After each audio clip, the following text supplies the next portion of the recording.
On December 17, 1944, at Oreo 5:30 hours in Hansfeld, Belgium, the engine of the Tiger tank hacked, faltered, and finally gave out.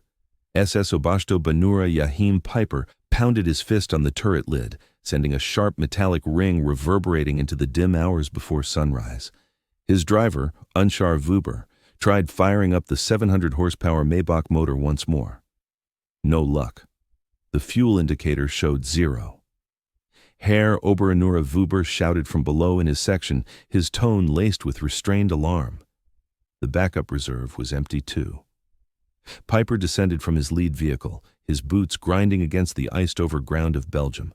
Surrounding him lay the mightiest armored thrust the Wehrmacht had ever mustered for Operation Watch on the Rhine, the Ardennes Push, now stalled dead in its tracks. 67 tanks, 149 half-tracks, and close to 5,000 of Germany's finest Waffen-SS troops, all halted by depleted fuel supplies. Amid the dawn haze, Peiper spotted the deserted U.S. outpost just ahead, Hansfeld, a vital resupply hub for the 99th Infantry Division. The Yanks had pulled out in such haste that flames still flickered in oil barrels, coffee remained steaming in tin mugs, and right there, arranged like an offering from the deity of battle, were endless lines of jerry cans, thousands upon thousands of those signature olive-drab U.S. fuel drums. Peiper moved forward cautiously, with a sense of awe. His adjutant, Hauptmann Hans Gruller, forced the lid off one container and inhaled the sharp scent of high-octane aviation gasoline as the crew dove into the urgent task of topping off their machines. Peiper strolled through the horde, tallying it up. The sheer volume was breathtaking, 50,000 gallons, sufficient to propel his whole Kampfgruppe toward the Meuse River. Enough, perhaps, to alter the offensive's trajectory entirely. The enemy had ditched more petrol in this one site than most Wehrmacht divisions had seen over the previous half-year. Yet, as Peiper lingered amid this windfall, observing his soldiers funneling U.S. fuel into German armor, a heavy truth weighed on him like the settling mist. If the Americans could discard such vast amounts, if they could forsake what Germany would defend with full divisions, then the conflict was already lost. The Reich hadn't merely erred in its estimates, it had utterly failed to grasp the essence of its foe. 6 months prior to Peiper's find at Hansfeld, back in June 1944, Albert Speer, the Führer's Minister of Armaments and War Production, had delivered a briefing to Hitler that ought to have halted all attacks right then. The Nazi synthetic fuel output, the very pulse of the Wehrmacht, lay in ruins from relentless Allied air raids. The Leuna facility, which churned out 175,000 tons in April, scraped by with just 5,000 tons come September. The vast hydrogenation complexes at Leuna, Bleckhammer, and Scholven ran at under 10% efficiency. The figures painted a picture of doom without question. That year, the United States pumped out 1.8 billion barrels of raw oil. Germany, factoring in every bit of synthetic yield, plus seized Romanian oil fields, scraped together 33 million barrels, barely 2% of what America achieved. The Third Reich was fighting a high-tech war on the back of outdated horse-pulled supply lines. As the U.S. flooded its forces with oil plenty, Major Friedrich Simmon from the Wehrmacht's supply branch had figured the Ardennes drive would demand 4.5 million gallons to hit Antwerp. The Führer pledged 5 million, but only half arrived, crippled by haulage issues. The German brass was gambling the whole campaign on seizing foes' stockpiles, a tactic exposing dire frailty, not power. In contrast, the Allies had built a fuel pipeline network snaking through France, known as Pluto, Pipeline Under the Ocean, alongside the Red Ball Express, a huge fleet of trucks hauling 12,500 tons of goods each day to the battlefront. By late 1944, U.S. troops in Europe guzzled 1.2 million gallons of fuel daily while getting 1.4 million in resupply. They built up stocks even in the thick of combat. Joachim Peiper wasn't naive. At 29, he ranked among the youngest leaders in the Waffen-SS regiments, bearing the Knight's Cross adorned with oak leaves and swords, a survivor of the brutal Eastern Front battles where he'd come to see fuel as more vital than bullets in mechanized fights. His Kampfgruppe spearheaded the Schwerpunkt, the key breakthrough of the entire Ardennes assault. 2 days prior to the launch, on December 14th, Piper joined the last planning session at Tondorf. General Sepp Dietrich, head of the 6th SS Panzer Army, spoke plainly. "You'll make the Meuse if you snag American fuel dumps." Kampfgruppe Piper's fuel share stood at 31,000 gallons, just right for 50 miles of action. The Meuse lay 65 miles distant. The blueprint baked in the seeds of shortfall from the start. As his formation geared up to roll out on December 16th, Piper laid down firm directives. Tanks would travel in a single column to save on gasoline, engines were turned off for any stop exceeding 5 minutes, and seizing U.S. fuel caches took precedence over all battlefield aims. No comparison could highlight the difference with U.S. tactics more sharply. On that very morning, Captain James Rose from the American 743rd Tank Battalion, positioned only 20 miles away from where Piper launched his advance, logged in the battalion logbook, "Fuel replenishment arrived at 8,000 gallons. Third shipment this week. Holding tanks are now full." December 16, 1944, 05:30 hours. The initial German bombardment kicking off Operation Watch on the Rhine expended more shells in just 2 hours than the Wehrmacht had budgeted for whole campaigns earlier in the conflict. Yet this grand show concealed severe deficiencies. Piper's advance group set out at 7:40 a.m., lagging behind plan from the start. What German charts labeled as broad roads turned out to be tight rural paths, often without pavement. Soon enough, gridlock formed as machines built for the vast Russian plains grappled with the dense Ardennes woods. At Lanzarote, Piper's initial target, his troops ran into stiff opposition from a lone U.S. intel and recon squad, just 18 soldiers who stalled the mightiest German tank thrust for almost 10 hours. While stalled, Piper's machines idled away, guzzling vital fuel. By the time they punched through and arrived at Hansfeld as day broke on December 17th, the group had traversed 20 miles but burned through 40% of its supplies. Continuing at that pace, they'd empty their tanks short of the Meuse midpoint. The U.S. stockpile at Hansfeld wasn't a key hub anyway. It served as an outpost for the 99th Infantry Division, rated by the Army as a Class 3B site, a provisional gas stop. Still, Piper's team uncovered far more than the yearly allotment for a full German panzer division. Hauptführer Hans Grüller recounted later in testimony, "We came upon towers of jerry cans, everyone holding 5 gallons of petrol, piled up to 3 meters tall, stretching maybe 200 meters. The Yanks hadn't bothered trying to torch them. The seized stock turned out to be premium aviation gas, blended with at least 80-octane motor fuel. German rigs, particularly the finicky Maybach power plants in the Tiger tanks, ran best on 74-octane stuff. The superior American blend proved too potent, sparking mechanical issues in various German units. As Piper's crew topped off their tanks, further finds emerged. Sergeant Wilhelm Hoffmann spotted cargo records in the depot's admin building. Fluent in English from his pre-war days in his dad's import firm, he deciphered them. The documents traced this shipment from Texas to New York, then over the ocean to Liverpool, across to Normandy, and hauled 400 miles to Hansfeld. The whole 6,000-mile trek had wrapped up in under 6 weeks. "I handed the docs to Oschenbahn-Führer Piper," Hoffmann remembered during a 1976 chat. "He scanned them 2 times before wadding them into a ball." No words came out, but his complexion drained. "We both grasped the implications right away." Private Ernst Kara unearthed a pile of Stars and Stripes papers from December 15th, just 2 days prior.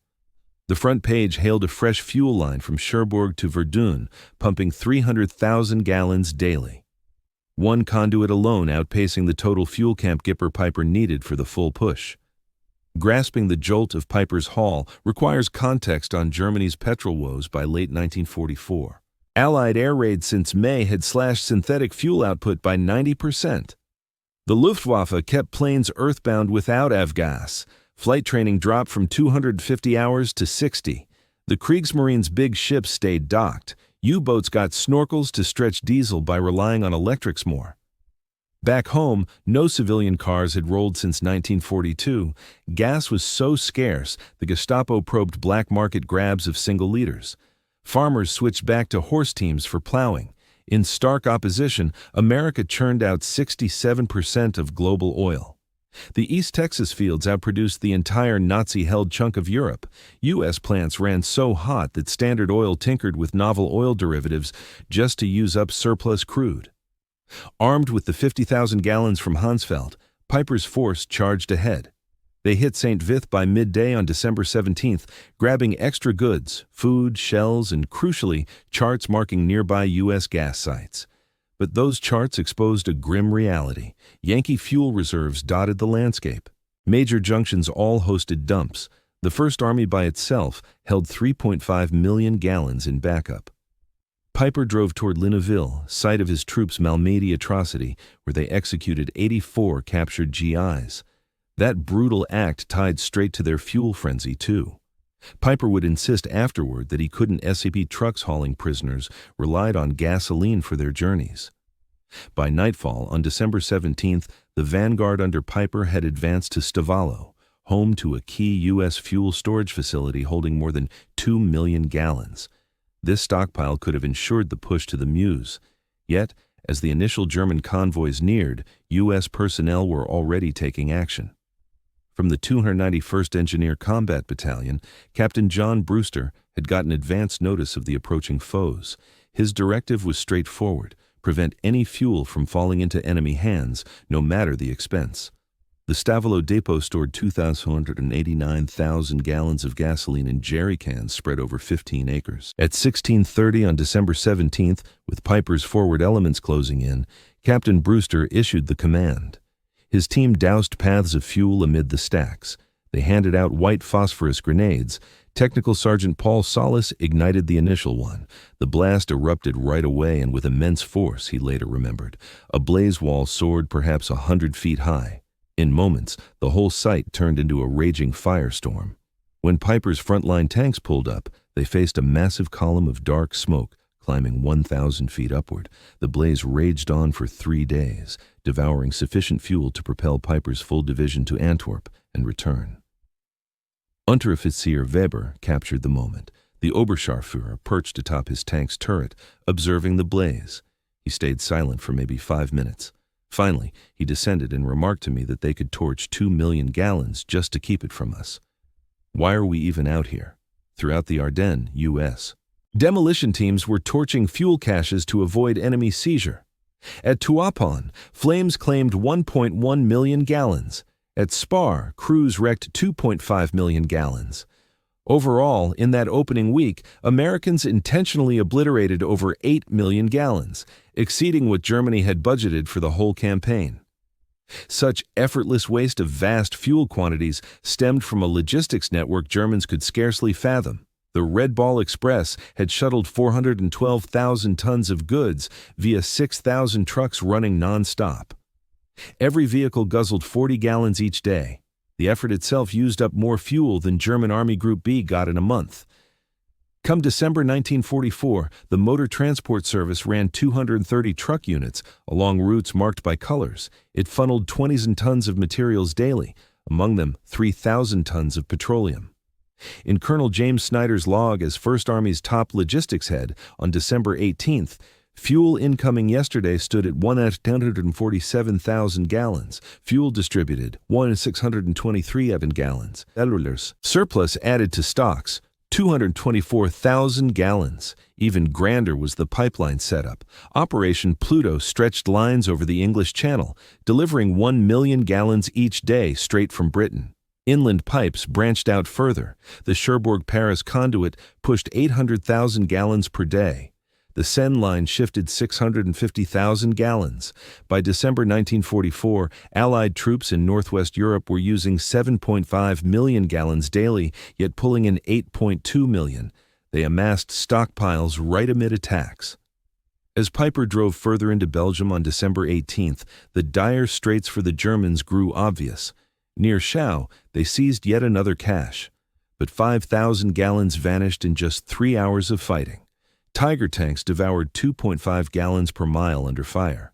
Panthers required 1.5 gallons per mile. The rugged Ardennes landscape hiked usage by 40%. Oberst Otto Dingler, upkeep chief for the 1st SS Panzer Regiment, noted, "By midday on December 18th, our total burn since launch hit 67,000 gallons. Captured amounts, around 55,000 gallons, were running in the red.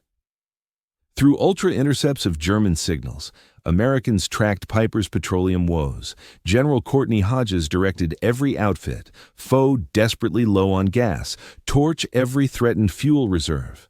That day, too, U.S. C-47s ran 316 missions, airlifting goods to Bastogne, including 160,000 gallons of fuel. The U.S. was dropping more petrol to an encircled outpost than Piper's whole combat group held. On December 19th, with Piper's troops clashing against holdouts at St. Vith, the gasoline shortage turned dire.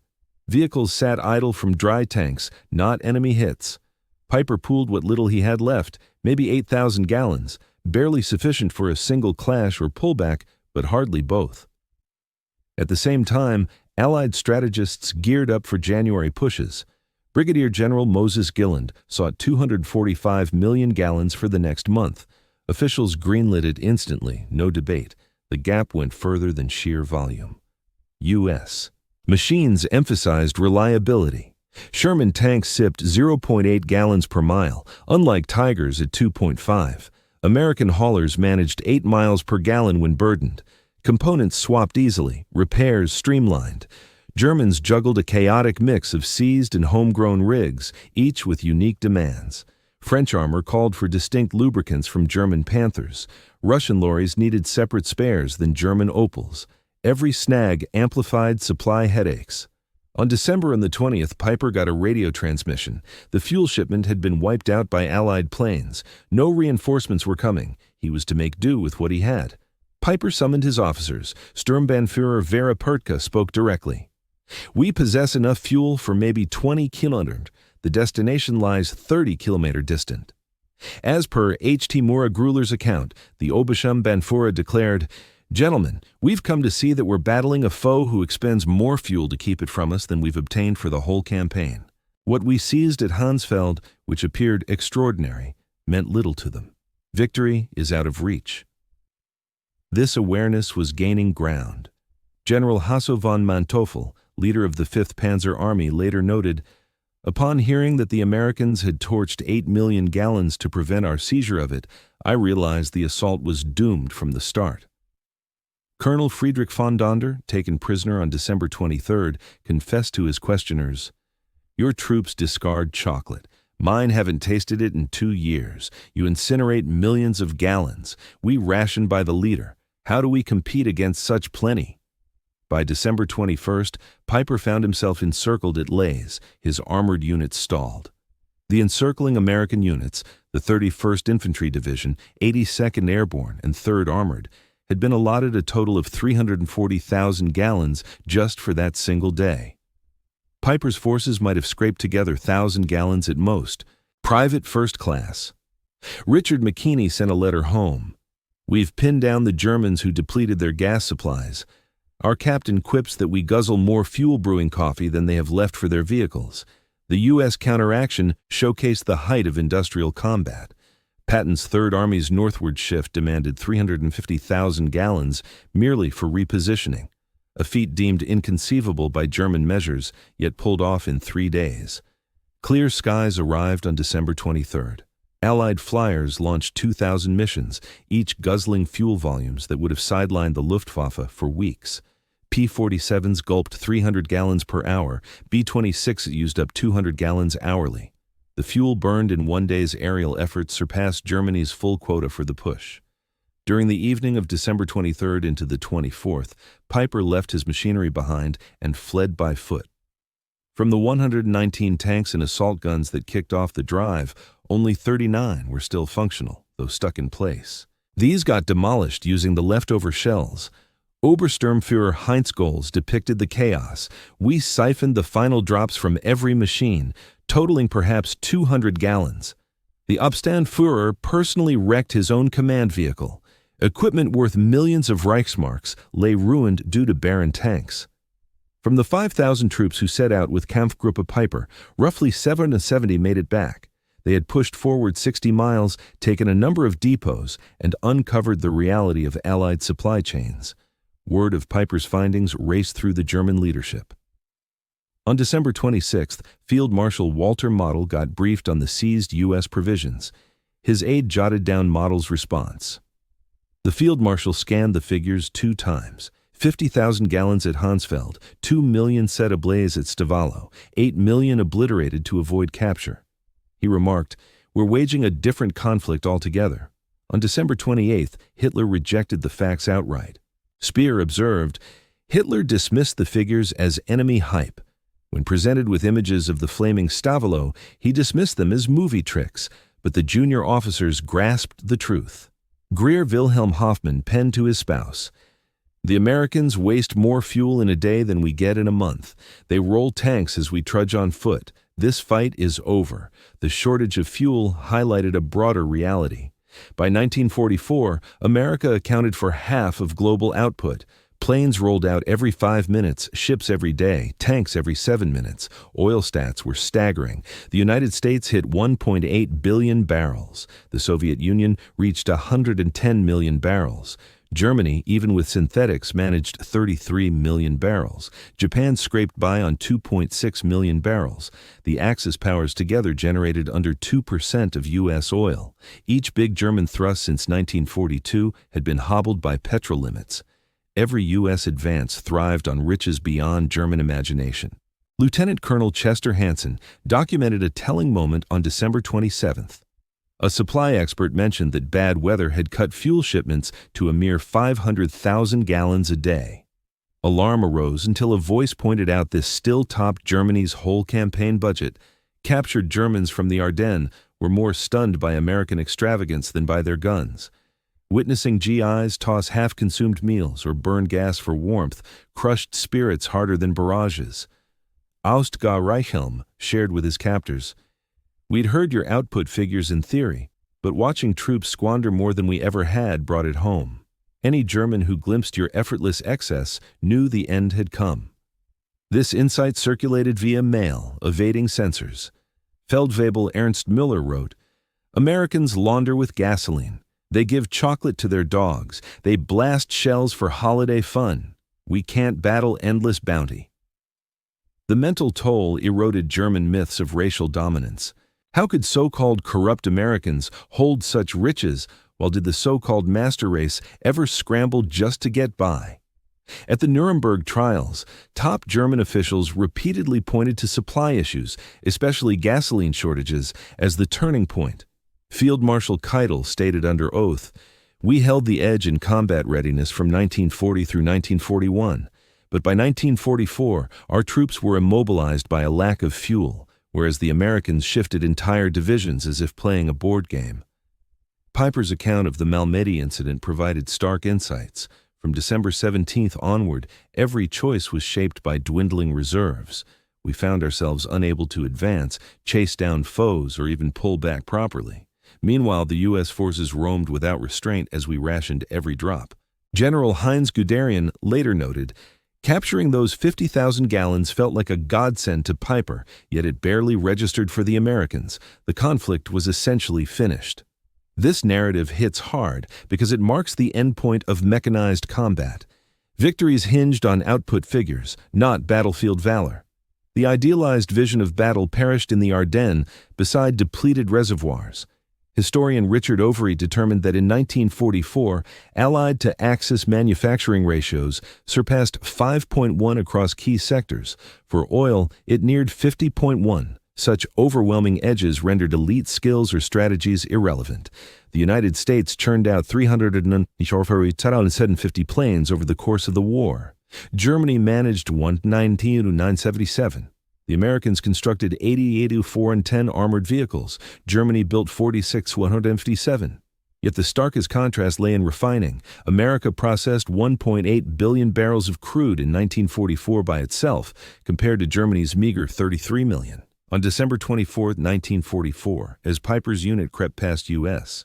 positions on foot, leaving behind 39 tanks, 70 half-tracks, and 107 additional vehicles, the disparity became painfully clear. Seizing 50,000 gallons had seemed like a triumph, but it paled against an adversary capable of torching vast quantities, an Unteroffizier recalled in 1975. That day at Hasenfeld, stumbling upon U.S. fuel stores, we rejoiced as if striking gold.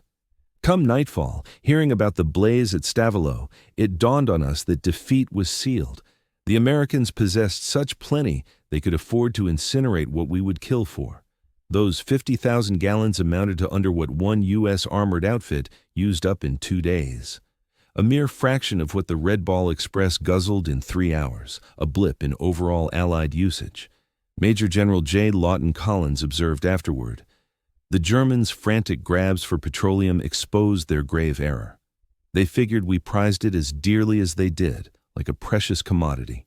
They failed to grasp that our surplus allowed us to waste millions to avoid even minor setbacks."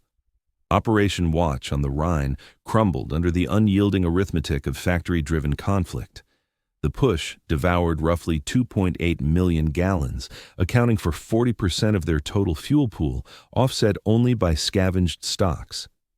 In that time frame, American forces expended 267 million gallons, almost 100 times the amount.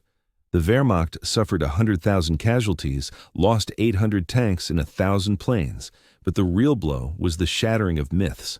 Any German who saw the Yankee profusion realized their nation wasn't waging war, it was marching towards self-destruction.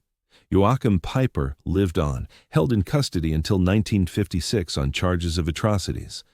On July 14, 1976, assailants with unclear motives killed him at his residence in France. Yet back in 1967, he shared with researcher Henry L. Lyman, discovering that cash was our greatest curse. Had we exhausted supplies sooner, perhaps we could have withdrawn honorably. But no, we uncovered that the Americans swam in abundance while we nursed scraps. We confronted the inevitable. This insight stretches far past World War II. In modern mechanized struggles, supply chains trump maneuvers, output crushes resolve, plenty overpowers zeal. The typical German trooper in 1944 was likely more skilled and battle-hardened. It made no difference. The Yanks drew strength from a manufacturing colossus that squandered more than the Reich could ever fabricate. That reality etched itself into every jerry can at Hasenfeld, every drop flared at Stavelot, every conduit snaking through France. Clashes among industrialized nations would fall to assembly lines and distilleries, not genius commanders. Colonel Trevor N. Dupuy figured that during December 1944, every U.S. serviceman drew 67 tons of gear per day. Each German got just 3 tons. Americans griped over excess. To Germans, such waste would have seemed like boundless riches. In 1984, 4 decades post-battle, survivors convened at Le Glaise. The exhibit features Peiper's Tiger, frozen in place from fuel starvation. On December 23, 1944, ex-Unteroffizier Karl Forstmann posed by the vehicle next to retired Staff Sergeant Roy Anderson from the 30th Infantry Division. "We puzzled over your halt," Anderson remarked. "Figured it was some ploy." Forstmann gave a wry chuckle. "We halted because the machines were dry. You torched fortunes to deny us? How do you battle that?" Anderson fell silent, then replied, "We had no clue you were so pinched. Our plenty meant we never paused to consider." Their words summed up December 1944's essence. One force tallied by droplets, the other by seas. One clawed for every canister, the other poured out floods. The result was foreordained. Official German logs offer brutal proof. Army Group B's chronicle for December 1944 begins. December 16th, launch of the offensive. The campaign kicks off with fuel stocks at just 70% of the bare minimum. On December 17th, Peiper seizes 50,000 gallons.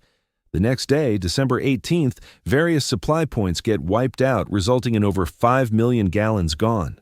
By December 19th, essential operations grind to a halt due to fuel shortages. On December 24th, Peiper's forces ditch their vehicles amid total depletion. In the meantime, the First Army logs on December 16th, holding 3.7 million gallons in reserve. December 17th sees 2.2 million of that destroyed. On the 18th, they take in 1.8 million more. By December 24th, stocks reach 4.1 million. U.S. troops handled vast quantities without much fuss, while Germans rationed it down to personal containers. More than sheer volume, U.S. fuel highlighted an edge in technology. Refineries across America mastered catalytic cracking, yielding higher octane fuels far more effectively than Germany's hydrogenation methods that 100-octane aviation gas provided U.S. Planes with a clear edge over German aircraft stuck with 87-octane synthetic blends. The Americans also nailed additives that Germans couldn't match, like tetraethyl, ethylene, and dibromide-based cleaners. Engines built for lesser-grade fuel in Germany frequently struggled with seized American supplies. The lack of fuel influenced every trooper's reality.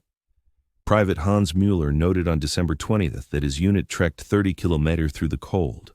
No gas for their trucks, they passed ditched U.S. rigs with motors still humming to fend off the chill. They left their engines idling. We slogged on foot in the snow. Frontline medical efforts collapsed. Ambulances sat idle, unable to ferry the injured. Field hospitals lacked power for generators. Soldiers perished awaiting rides that never arrived. Oberarzt Dr. Wilhelm Kirstein later stated, "Our surgeons were top-notch, stocked with American-captured gear, yet fuel shortages kept ambulances parked.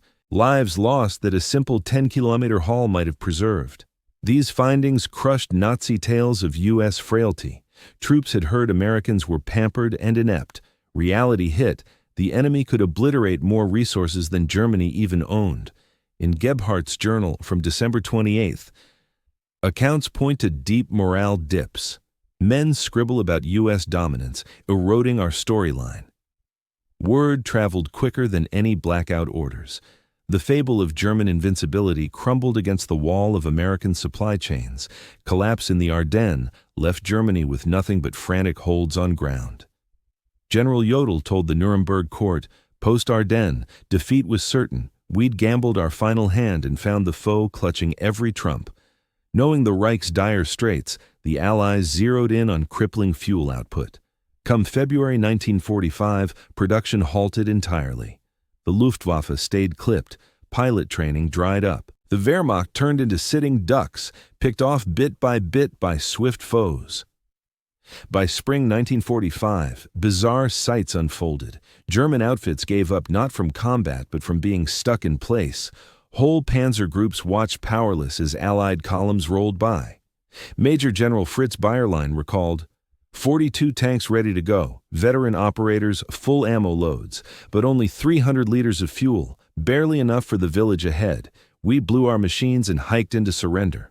Contrast that with the U.S. push, limited mainly by convoys clogging roads from sheer vehicle overload. The Third Army fielded 15,000 alone. Kampfgruppe Piper's fuel woes spotlight how manufacturing might sealed World War II's fate. That December dawn, as Piper eyed the nabbed jerry cans, he caught a raw glimpse of reality. They clashed against a rival whose discards outstripped their demands. Figures say it all. German push got 5 million gallons allotted. U.S. forces torched 8 million of it, daily U.S. Burn rate, 7.5 million gallons. Piper's haul at Hansfeld, 50,000 gallons. That's a mere 0.6% of one day's American flow. The bulge cost 19,000 American lives, maybe 100,000 German. It gutted the Wehrmacht's final reserves. Yet its true echo rippled through the ranks, unveiling U.S. riches beyond grasp. Piper's find went deeper than gas. It exposed the essence of mechanized conflict. Triumph went to the side, churning out the most oil, metal, and alloys.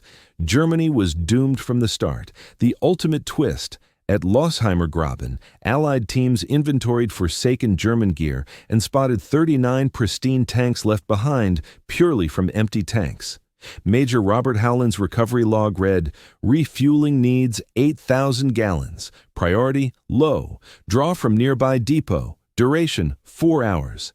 What Germans deemed unattainable, 8,000 gallons to rescue elite armor, ranked as trivial for the U.S., a quick pull from stocks dwarfing Piper's entire force. That's the insight from Hansfeld. Not merely more fuel, but a bounty so vast that German want meant nothing. The conflict ended once American factories roared to life. Hansfeld laid bare a truth dating to 1942. The Reich waged a hopeless war, gauging loss in barrels while the U.S. tallied wins in seas. Today, a Tiger tank rests in L'Eglisse's museum, dial at zero, a stark reminder of when battlefield prowess slammed into supply truth and yielded. Tourists wonder why such beasts were left. Simple. Out of gas.